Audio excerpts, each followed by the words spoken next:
देखिए, सरकार के तुष्टीकरण और कानून व्यवस्था और भ्रष्टाचार।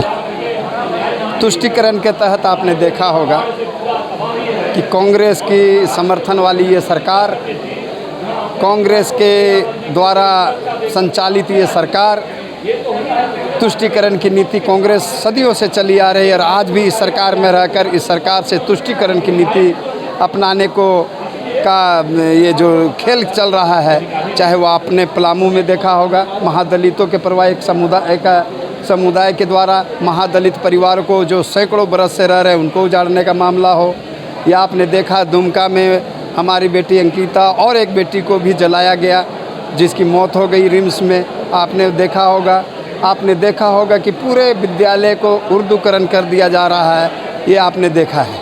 आपने देखा कि हिंदी को हटा दिया और उर्दू को लागू कर दिया। आपने देखा होगा पिछले सत्र में विधानसभा के अंदर नमाज पढ़ने के लिए खास समुदाय के लोगों के लिए आरक्षित किया गया। तो क्या है ये? और आपने देखा है लाखों बांग्लादेशी आकर जो हमारे संथाल के इलाके में, रांची के इलाका में, झारखंड के इलाका में लाकर बसाया जा रहा है ये कांग्रेसियों के द्वारा, जो कि यहाँ वोट पाने के लिए केवल वोट की राजनीति, तुष्टीकरण की राजनीति ये कांग्रेस नित सरकार कर रही है। इसलिए हम इनका जोर इस बात का विरोध करते हैं कि सरकार को चेतना चाहिए। और ये जो अज्ञात भय की वजह से आज सत्र का भय है, इनको क्या भय है?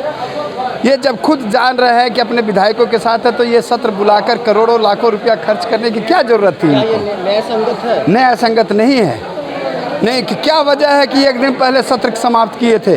क्या कार्य मंत्रणा समिति से इन्होंने सब लिया है कानून के तहत? इसलिए ये सत्र जो बुलाया गया है अज्ञात भय से भयभीत है यहाँ के नेतृत्व जो सरकार है ये सरकार को हम ये कहना चाहते हैं कि आप निर्भीक होकर अगर सचमुच जनता हित में काम करना चाहते हैं तो तुष्टीकरण की नीति को समाप्त कीजिए। सरकार दूसरी तरफ संज्ञान में ली है मामला के थ्रू, बोल रही है कि जल्द से जल्द इस केस का निपटारा किया जाएगा। कौन केस का?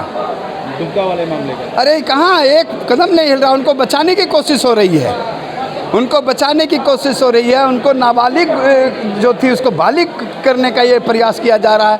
तो ये क्या मदद कर रहा है उसको? यह सरकार जनता का विश्वास पहले ही खो चुकी थी, अब अपने विधायकों का भी विश्वास खो चुकी है। इसलिए उनको इन प्रकार रांची टू रायपुर, रायपुर टू रांची करके और अपने विधायकों को विश्वास अर्जित करने का काम कर रहा है। विरोध प्रदर्शन क्यों है? देखिए, जिस राज्य में लगातार हिंदू बेटियों के ऊपर बलात्कार, धर्मांतरण का दबाव, धर्मांतरण का प्रयास, उनकी हत्या, खासकर संथाल परगना में देखें बहुत ज़्यादा इसमें वृद्धि हुई है, जिसको लेकर आज हम लोग NIA जांच की मांग का और CBI जांच को मांग को लेकर सदन के बाहर बैठे हैं। क्योंकि मुख्यमंत्री जी का ये बयान आया है कि इस तरह की घटनाएं होती रहती है। जब आज के एक बलात्कारी मुख्यमंत्री जी पर बलात्कार के खुद आरोप लगे हों, उस तरह का मुख्यमंत्री का इस तरह का बयान आना कहीं ना कहीं राज्य की बेटियों को जो है के साथ एक अत्याचार है। भारतीय जनता पार्टी मांग करती है कि अविलंब इस तरह की घटनाएं को रुकनी चाहिए और जब तक इस सरकार राज्य में हेमंत जी की सरकार रहेगी बहु बेटी पर अत्याचार नहीं रुकने वाला है, क्योंकि ये तुष्टीकरण की राजनीति में सरकार फंसी हुई है। सरकार ने कहा है कि फास्ट ट्रैक के थ्रू इसका जल्द से जल्द जांच करवाई जाए। नहीं, अभी तो यह तीसरी दुमका में 3 घटना हो गई ना, ये तीसरी घटना हो गई जो आदिवासी लड़की के साथ बलात्कार हुआ और मुख्यमंत्री ने बयान दिया कि इस तरह घटनाएं होती रहती है। फास्ट ट्रैक कोर्ट का मामला तो कोर्ट का मामला अलग है, पर एक राज्य का मुखिया इस तरह का बयान देता हो, इससे बड़ा सम्मानक बात और क्या होगी? देखिए, मैं तो कहा कि ये चाला चाली के बेला में मुख्यमंत्री गैर संवैधानिक काम कर रहे हैं। भाई, विश्वास मत तो तब होता है जब गवर्नर कोई उनको निर्देशित करे या कोर्ट की ओर से उनको निर्देशित करे। किसी ने उनको कोई निर्देशित नहीं किया है। तो आज उनके पास जो विश्वास की संकट है तो अपने लोगों से है, सहयोगी लोगों से है।